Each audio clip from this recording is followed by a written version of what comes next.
You're listening to the AZ Wildcats podcast brought to you by DraftKings, America's #1 sportsbook app. I am Mike Luke, currently in Sacramento, coming back tomorrow morning. Jason Shearer, who wanted nothing to do with Sacramento after the game and decided, you know what, I'm getting out of here. I don't want anything to do with Mike Luke or the world of basketball, but here he is, standing strong. Hello, Jason. Hello, Michael.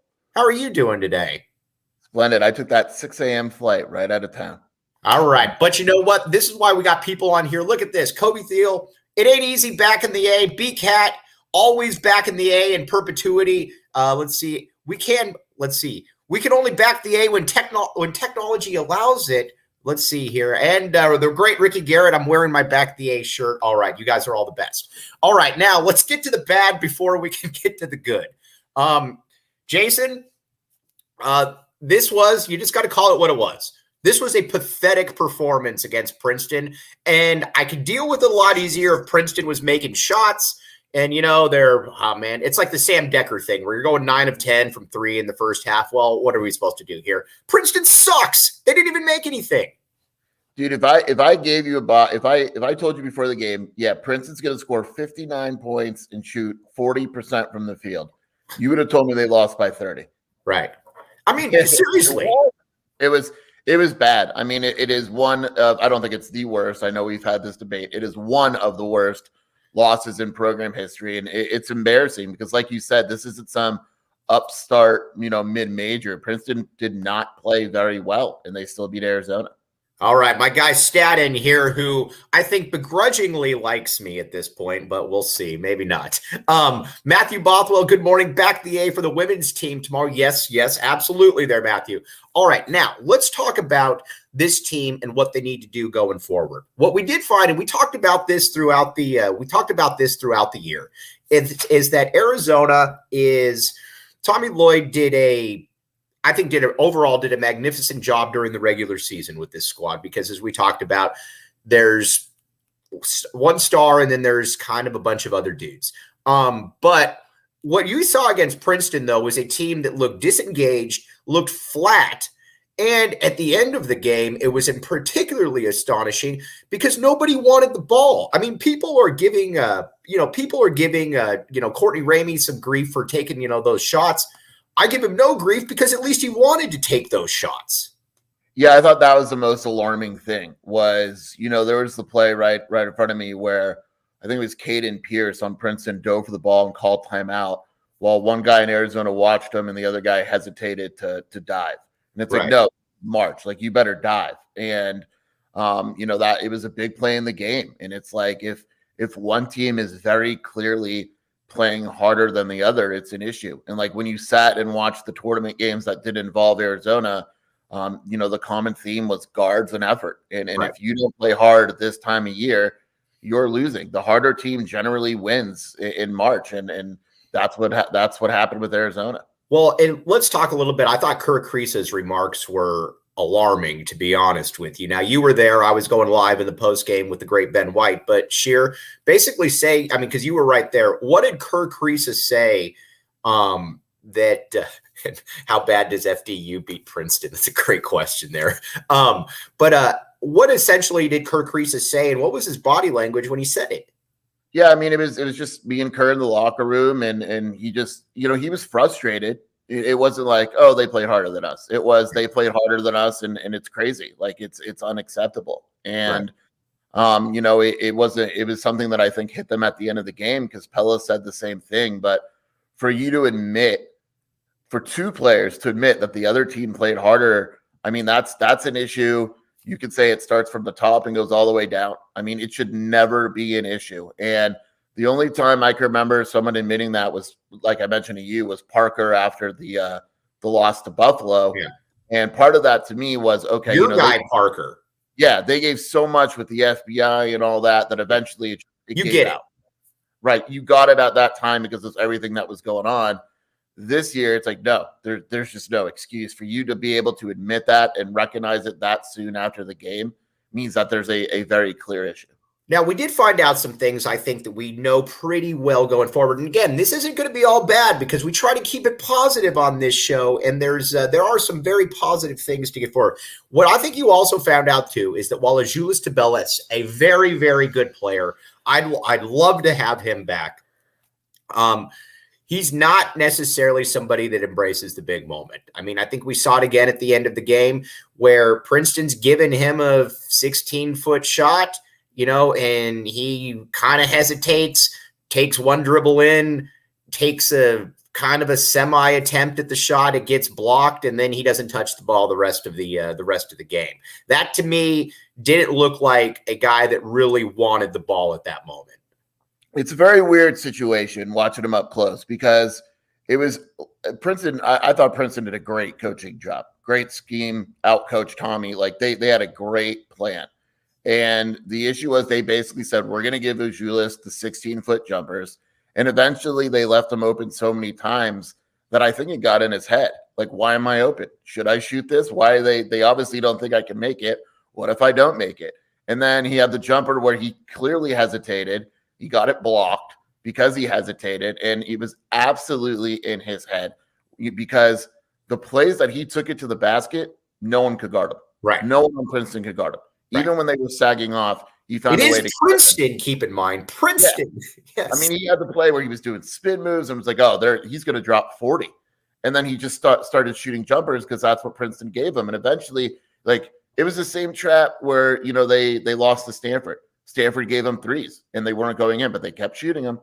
And in Arizona became kind of easy to scout for. And because they fell for it, they weren't aggressive. And Zoo was the same way. He became a jump shooter. And no one wants a 6'11" jump shooter. It doesn't do anybody any good. All right, twin, unless they're like Dirk Nowitzki. Yeah. Yeah, but we don't have Dirk Nowitzki on this team. All right, Twin Mama AA, great name. Do you think Tommy laid into the players after they admitted it because he seemed shocked that they said it? No, this time of year you just don't do it. I mean, you looked at like Matt Painter's presser. He did it. Oh, we're gonna get to Matt Painter. But you don't, like Tony Bennett when they lost to the 60. You don't criticize your players at the end of the tournament. Right. You assume that they're feeling it already. You're not laying into anyone. You're kind of like, you know what?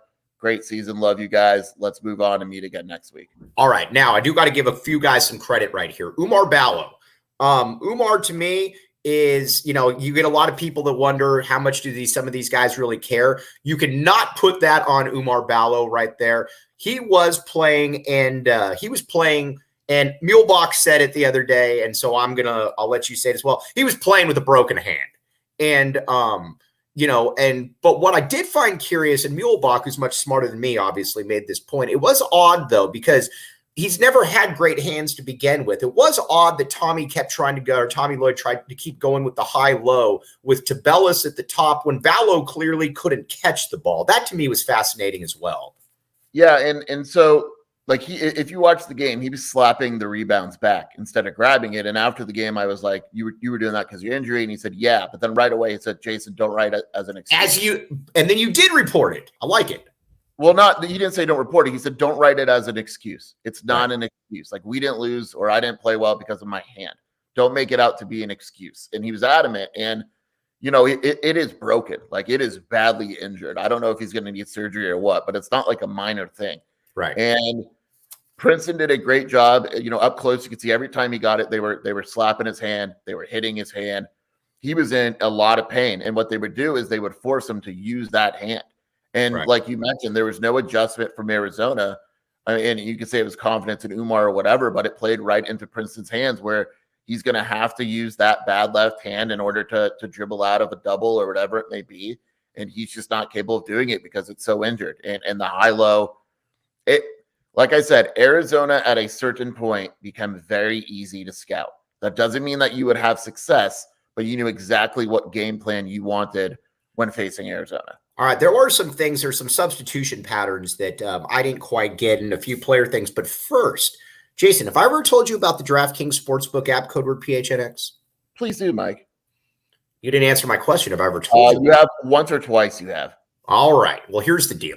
You can throw down $5, a measly $5 if you're a new customer. Bet on games, and you can get up to $200 in free plays. 21 and up, Arizona only. If you've got a gambling problem, call 1-800-NEXT-STEP. Here's your free money. Parlay everything against the Big Ten. The Big Ten sucks. And granted, you get a lot of people that say, oh, a Pac-12 sucks. The difference, though, nobody says the Pac-12 is good. See what I did right there? Yeah, bet against all the teams playing today. They're all going to lose. And you might say to yourself, Mike, you're an idiot. I don't believe anything you say. Perfect. Then parlay all of the Big Ten teams to win, and then either way, that's what it is. You could have made a lot of money betting against Purdue. Granted, I thought Purdue would lose in the second round, but they lost in the first round. We will make fun of them accordingly later on in the show. But again, DraftKings Sportsbook app, or if you want to bet on the NBA, bet on the Bucks. The Bucks are really, really good. I expect them to win the title. And so again, DraftKings Sportsbook app, code word PHNX, and one more, Four Peaks, the official brew of PHNX Sports. Jason, many people associate the Four Peaks with the 4 U of A big men right here. Now, but the official brew of PHNX is Four Peaks. Now, this St. Patrick's Day weekend, St. Patrick's Day was yesterday, but if you're still alive, you already know the best place to spend St. Patty's Day or the weekend. Four Peaks, 8th Street Pub, of course. Hang with your favorite degenerates and enjoy a good time. Must be 21 or older to enjoy responsibly. Good food, good drink, good stuff. You might even see Shane Diefenbach up there. Okay, now let's talk about, and E.K. Thompson, great point right here about the two bigs. We'll get to that here in just a minute. But I don't understand this Kirk Kriisa. Say what you want about him, but Kirk Kriisa was absolutely terrible in that game. And in the NCAA tournament, in 4 games, you could say he's hurt, whatever the case may be. He's 3 of 24 from the field, and he has 4 assists and 8 turnovers. He has been beyond awful. I get last year, but when you have a guy like Kylan Boswell, what is the reticence from Tommy Lloyd to not play Kylan Boswell when you have Kirk Kriisa, who was the worst player on the court? Don't know. I really don't. I mean, you look at the box score and Boswell plays 13 minutes total and 6 in the second half. He was getting lost a little bit defensively, but it's not like Kerr was, a defensive stalwart or anything like that. You can blame it on the arm, the hand, whatever you want. The biggest thing with Kerr to me is, like we've always said, if his shooting numbers are down, so be it. As long as those assist numbers and the assist to turnover ratios there, I can live with a few bad shooting nights. But the assists haven't been there. He doesn't have assists the last 3 games or so. And so if he's not assisting, I get the offense may run smoother. But at the end of the day, I mean, Boswell deserved to play at least 20 minutes in that game. I don't know if it was a difference between winning or losing, but I do know that Kerr just wasn't good enough in that game. All right. In my opinion, and again, this is just my opinion, I always preface it by saying I'm Mike Luke on a podcast in a Sacramento Best Western. Tommy Lloyd is the all-time winningest coach his first 2 years, so take what I'm about to say with a grain of salt.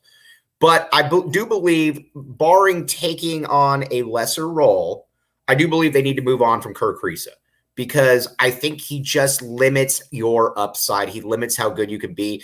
Tiger Campbell told a good buddy of ours, and again, take it for what it's worth. It's Tiger Campbell. He says, trust me, he says, the rest of the conference hopes that he stays there forever. Basically, in so many words. I believe that Kylan Boswell has to be the point guard next year. He has the upside. He's the one that can move things going forward. But I don't love Kirk Kriisa at the 2, mainly because he's undersized. He's not athletic at all. He's kind of a mediocre shooter. Yes, he's a pretty good passer, but he's also not a good defender. Him at the 2 to me is not a good idea. So I would like to see Arizona, and I believe at the University of Arizona, when you have the prestige that this program has, you should be able to upgrade at that position. Am I wrong or am I right?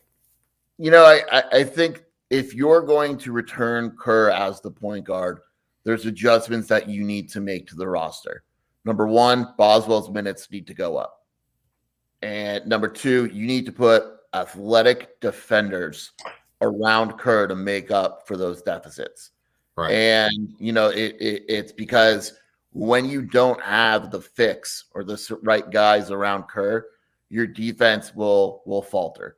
If Kerr moves to the 2, I don't even consider it a shooting guard.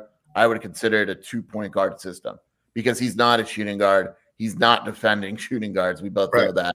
It would be a 2-point guard system, and I think it could work very well on offense. The concern, again, would be defense. You better have more mobile guys. You can't go to the Umar Ajula system with Kylan and Kerr as your defensive guards. It's not going to work. So you can bring Kerr back. I think his minutes have to go down a little bit. I think you have to be smarter in how you use them. But I think the biggest thing is you need to make sure you're surrounding him with the right guys, or else it's going to fail miserably. Why isn't he a better shooter? We heard all the time, and again, not beating up on you, all the people that said this guy's a lights out shooter, this and that. He's a 36% three-point shooter. That's what he is. He's been here 3 years. We know what he is at this point. Why isn't he a better shooter?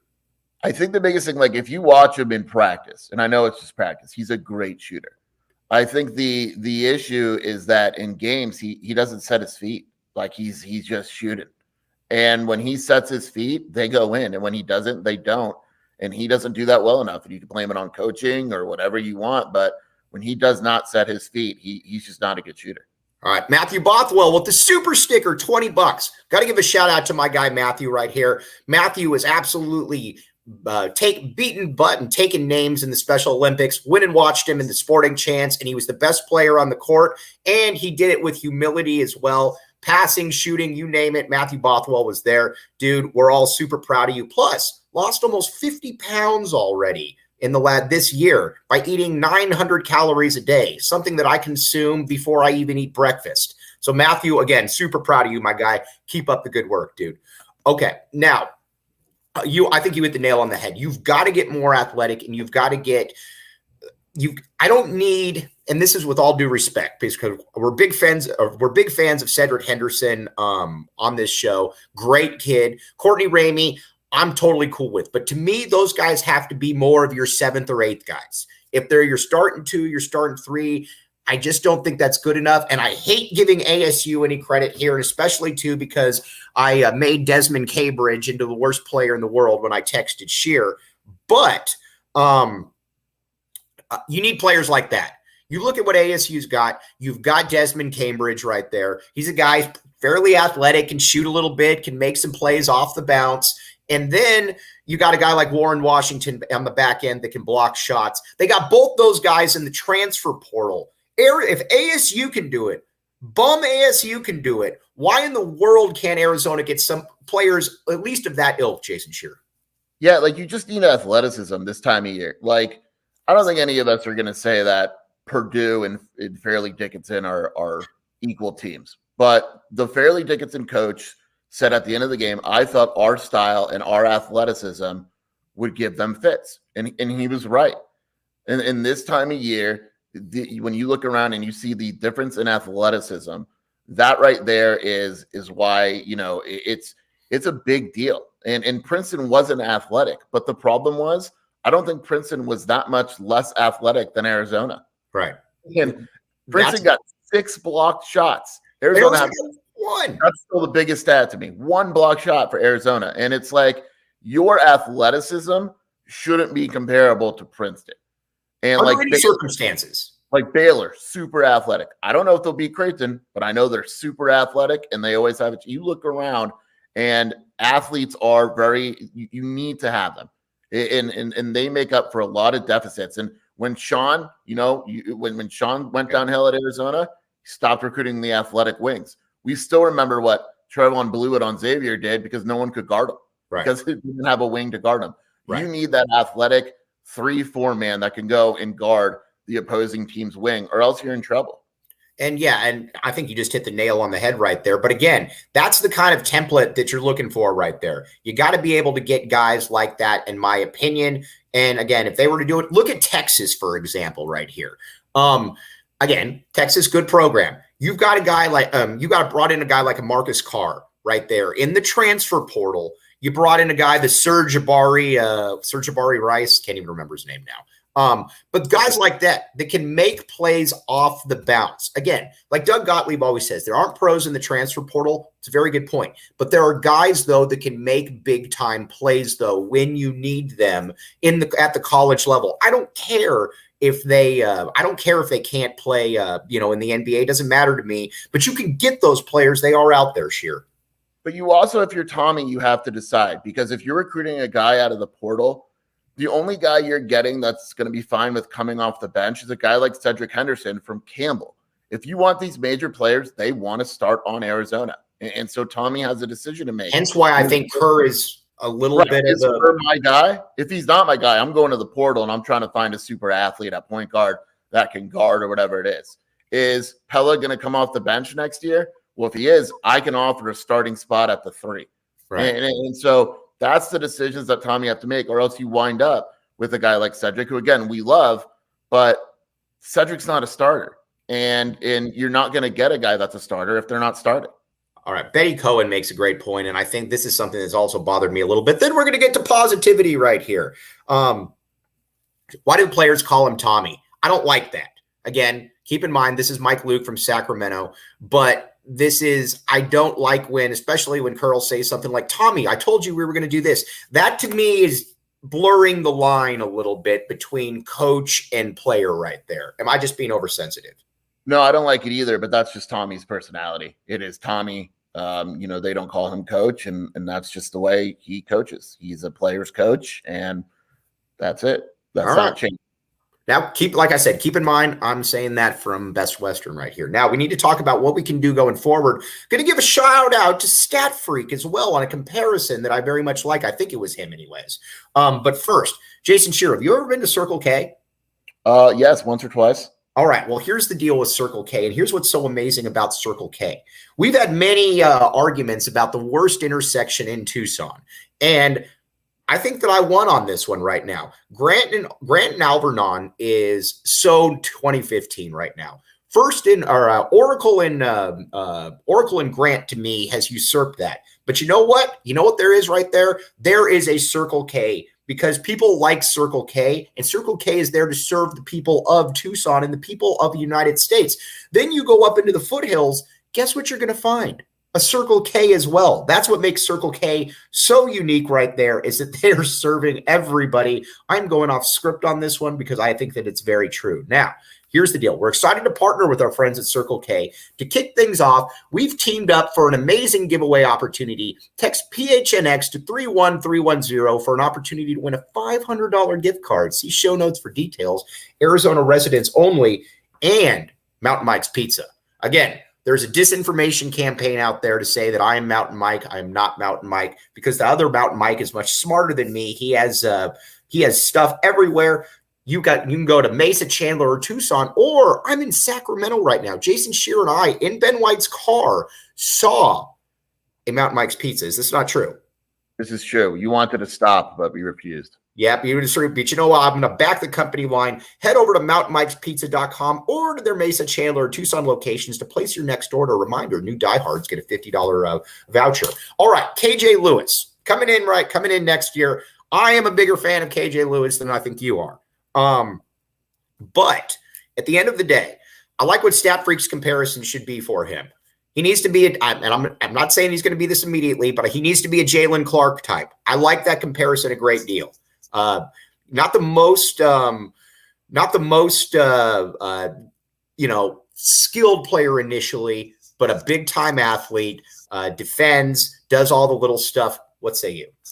Yeah, I mean, I don't think he's going to come in right away and be very good offensively. He doesn't have a very deep offensive game. There is no reason why he can't come in and defend and rebound right away.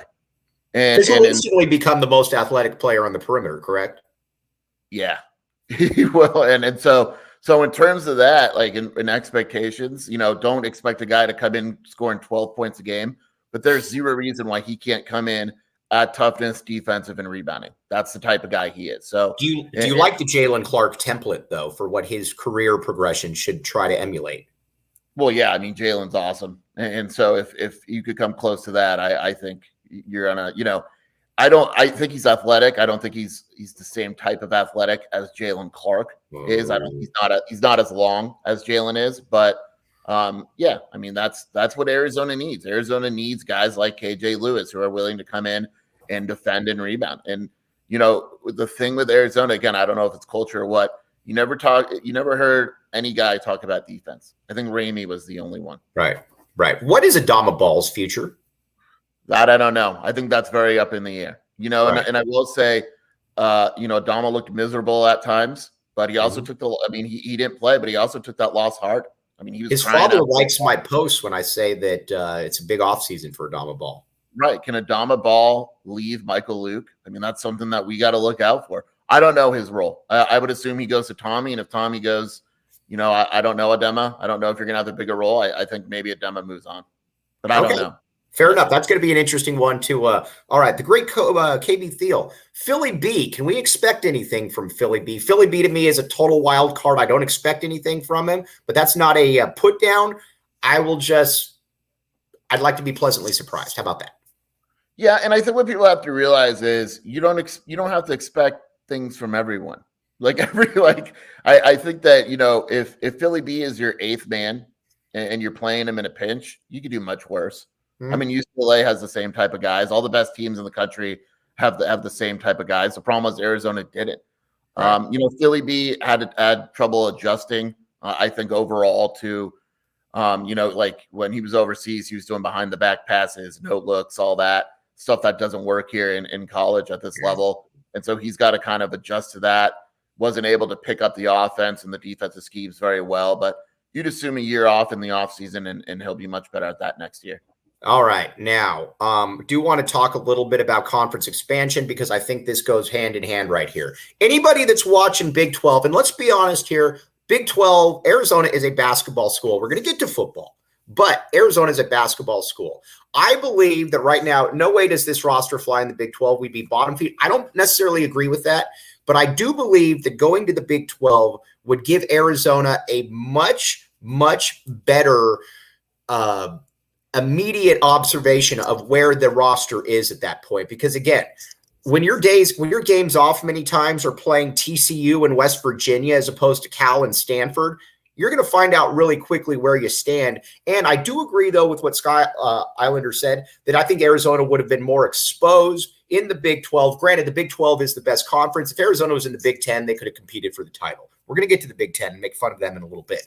But, Jason, I think that I think Arizona would be fine in the Big 12, but it might take a little bit of a transition. But let's be honest here. The Pac-12 doesn't prepare you for anything at this point, especially with the LA schools leaving. It's a positive transition to me because if you don't have athleticism and physicality in the Big 12, you're done. And so I think it would force Tommy to look and be like, you know what? I can get away with this in the Pac-12. This roster this year, once UCLA and USC leave, you're winning the Pac-12 every single year. Right. Easily. Like Arizona would easily. And so, you take a look and you almost, it doesn't really force you to think about your roster. If you're in the Big 12 and you go, man, these teams are more physical, these teams are more athletic, and this is what the tournament is going to look like, we better adjust. And I think that's what it would force Tommy to do. It may take a few years, but I don't think Arizona would have a choice if they want to win.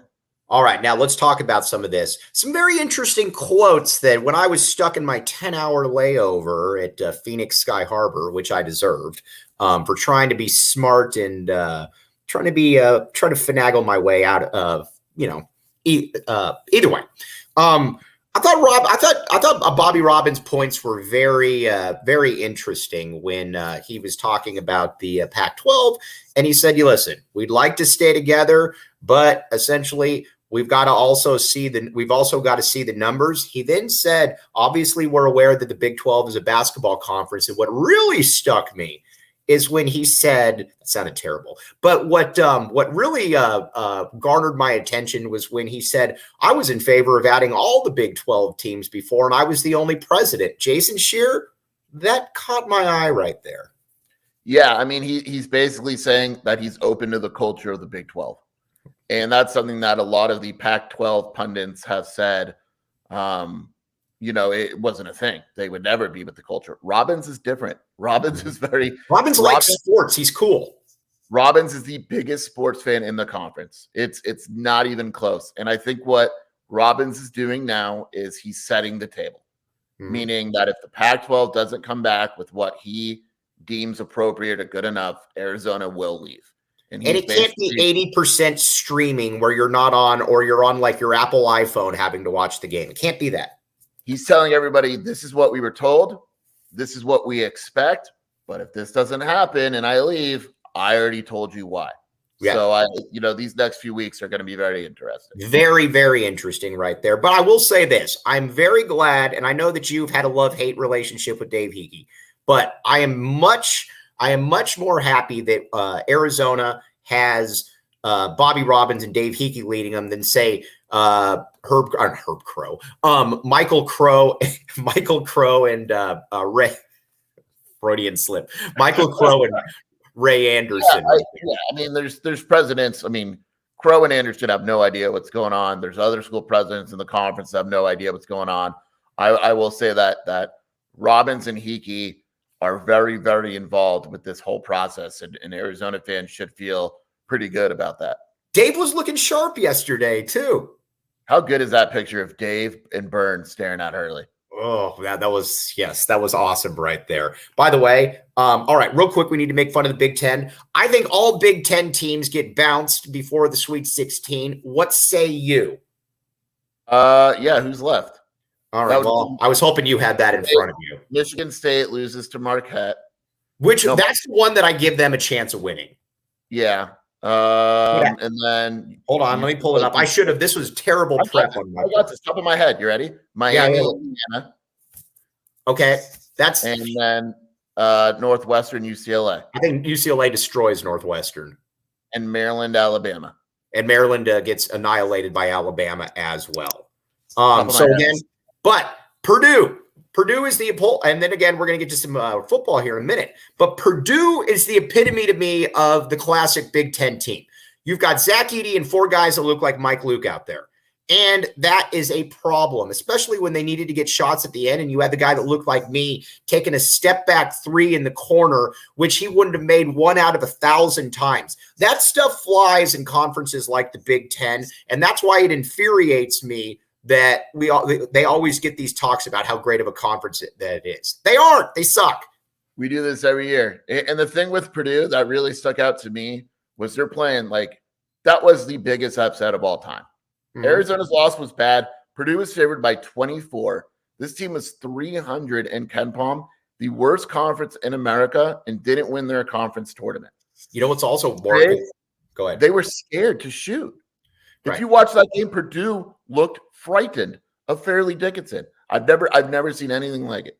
And Fairleigh Dickinson, on top of that, you know what's really crazy about it? It didn't look like a fluke. That was the crazy thing. It looked like if they were to play 10 times, that Fairleigh Dickinson would win a few of those games. You know what's even better? Florida Atlantic minus 13 over Fairleigh Dickinson. Wow. I checked that this morning. Wow. So Jason Scheer, obviously, I go over the top a lot of the time. I annoy a lot of people. That's part of my job. But you do agree with me on the Big Ten, though, correct? 100%. We do this every year. Every year. It's got to stop. Now, it's got to stop, and we got to be the voices of reason right here. It's got to start somewhere. Now, a little bit of Arizona football before we sign off right here. Jason Scheer is in Arizona doing his job. I am in Sacramento still not doing my job. So, but you got spring practice today. Lamont Lovett will be up there. Lamont, if you're watching, I expect full updates. But I'm in on this Arizona team, man. I got some real questions about the defense still, but I think 7 wins is a very attainable goal for Arizona. Yeah, I mean, I like the schedule for the most part. I think Arizona is going to be a better team. There's, I've heard some glowing reports about some freshmen that are going to contribute right away. Who have you heard from? Give us your insight. Give us your knowledge. The two freshmen, I can't pronounce his name. The Hawaii Kama. Let's just call him Kama, the Hawaiian linebacker. Yeah. Is that good? Yeah. And then I've heard he's been awesome, and Riley, wide receiver, has been awesome. Arizona's not landing Gary Bryant. I don't know if we said that on this show, but that's not happening anymore. I'm fine with that. Gary Bryant wants, from what I've understood, an absurd amount of money. But Arizona is right now, they're looking at moving Cowing to the outside and letting Green play in the slot. And then Riley's been really good as well. I think actually Arizona, originally I had said that if they didn't land Bryant, they would look to land a wide receiver in the portal. I don't think that's the case anymore because Jackson Holman also has been really good. He's another one that maybe we kind of overlooked. Jackson Holman has been really good to start the spring. So Arizona has what it needs at wide receiver. Yes, Arizona does have. And honestly, I've been against adding Gary Bryant, mainly because big fan of Kevin Green on on this show. He was fantastic in spring last year. As a matter of fact, one of my few quibbles with Jedd Fisch is that I wish he had played more receivers last year, because I think that when you've got smaller guys like Cowing, that can lead to injuries. But man, especially on the offensive side, and we'll talk more about the defense later, but we're trying to stay positive right now. I think that this offense, though, is going to be about as good as there is in the conference. Honestly, it may be outside of, obviously USC. This is and at the tight end position, I'm super excited. Obviously, Tanner McLaughlin back, but I'm also very excited to see Kean Burnett. Yeah, I mean, he's added weight and strength. Tanner has as well. Tyler Powell's a sleeper at tight end. That room is going to be used. And I agree with you. There's no reason why this offense shouldn't take a step forward from last season. I also get people all the time that ask me, and I'm sure Jason Scheer does as well. Well, what am I kidding? Jason Scheer gets these questions a lot more than me, because Jason Scheer is cooler than me. But the best pro prospect on this team is still a guy that is on the offensive line, and that's Jonas Savaiinaea. This is the epitome. If there is a better guard prospect in the sophomore class, a better interior lineman prospect, I would love to see it. Because Jed has talked about before, and like other people, this is the type of dude that starts at Alabama. He is next level. And again, I think a lot of people maybe miss it a little bit because he's the offensive line, but this is a next level guy that generally does not come to Tucson, or heck, many times in the Pac-12 period.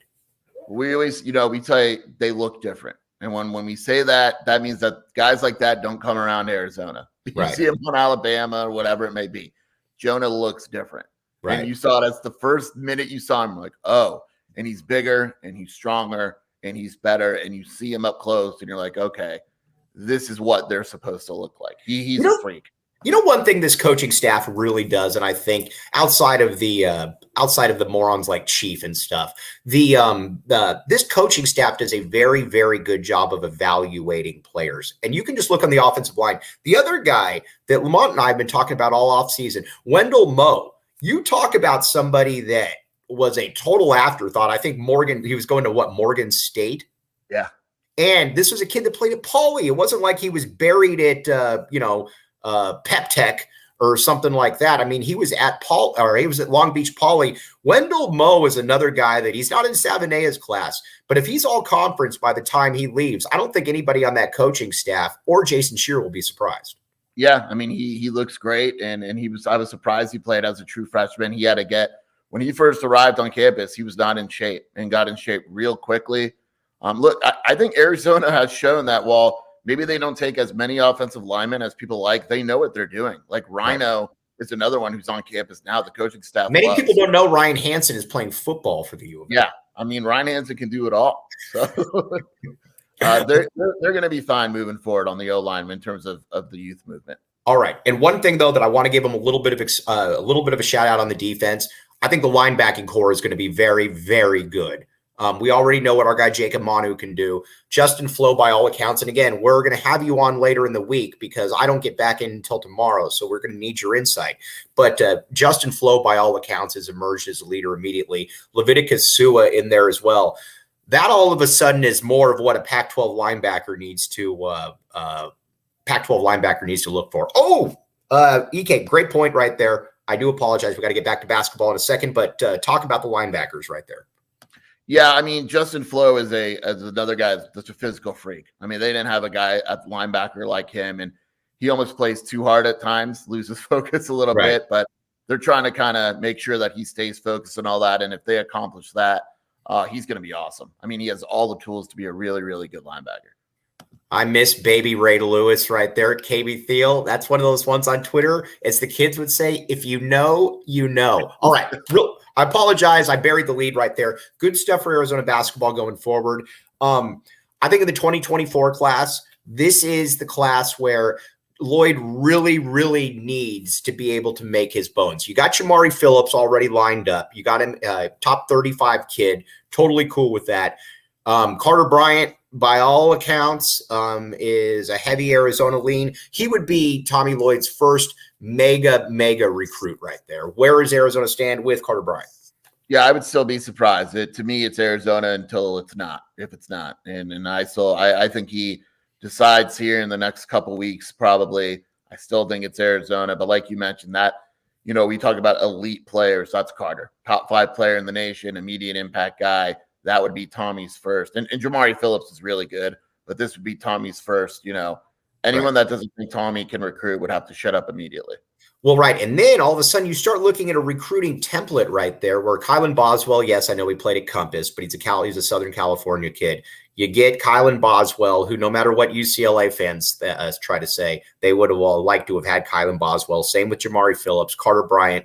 That to me, though, is the news that needs to happen, because then I think it gets off the back a little bit of losing out on the Cody Williams types of the world, who you think sucks anyway, so it doesn't matter. Come on. All right.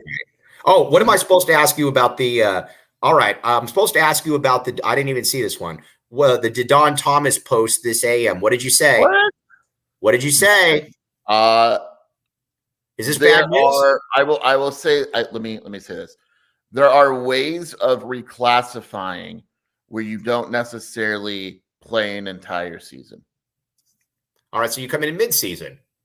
There are ways of reclassifying where you don't necessarily have to reclassify for an entire year. I'm saying mid-season right there. Jason Scheer did not say that. Blame that on Mike Luke right there, as I have absolutely no information on that. But Jason Scheer right there with a little bit of tidbits right there. I like that. The Scheer bomb, as it's being called right here. But all right, Jason, I know you got to get to practice. Tell everybody. Yeah, I didn't even see this, so I didn't let him off the hook. All right, Scheer. Well, he's going to be on later in the week. I can't annoy him plus he's got to leave. But all right, Scheer, you got any good deals going on? You always got something. Tell the people what's up. Well, I thought Arizona basketball would be playing today, so we extended the 50% off deal for the entire weekend. They're not playing today, but I am going to spring football, and everyone needs a place to vent together. So 50% off an annual subscription for the next few days. And you also can get on there and see, generally once a week, I get something where I push for about 50 downvotes. And I wasn't able to get it. I thought I was going to get one this week with the Kevin O'Neill post, but it only got, like you said, and you called it, didn't get as many downvotes as I thought. It was only at like 17. Yeah, and you actually have a one that's positive, which is very unusual. Oh, no, I get some positive ones for sure. Like the one where the Kirk Kriisa one was a positive one. That was like 25. That's like 25 ups right now. Look at Mike Luke making moves right there. I'm looking at you. I'm trying to find. You have only 12 downvotes for that KO post. Yeah, no, that was, again, I thought that it would be more, but Jason Scheer, who is smarter than me, said, no, Mike. He said, you will get some people will get it, but I do like the people people right there that do think that the Kevin O'Neill stuff is serious. And they're like, why would you bring in a drunk who hates, the players all hate people? It's just fun. It's good times. And again, big shout out to my guy, Matthew Bothwell. Keep making us proud, dude. You're making moves. All right. I will be back with you tomorrow. Scheer, follow Scheer on Twitter for all the good stuff. If you see Lamont, give him a noogie for me, and I'll see you tomorrow, Scheer. Sounds good, man. All right. You've been listening to the AZ Wildcats podcast.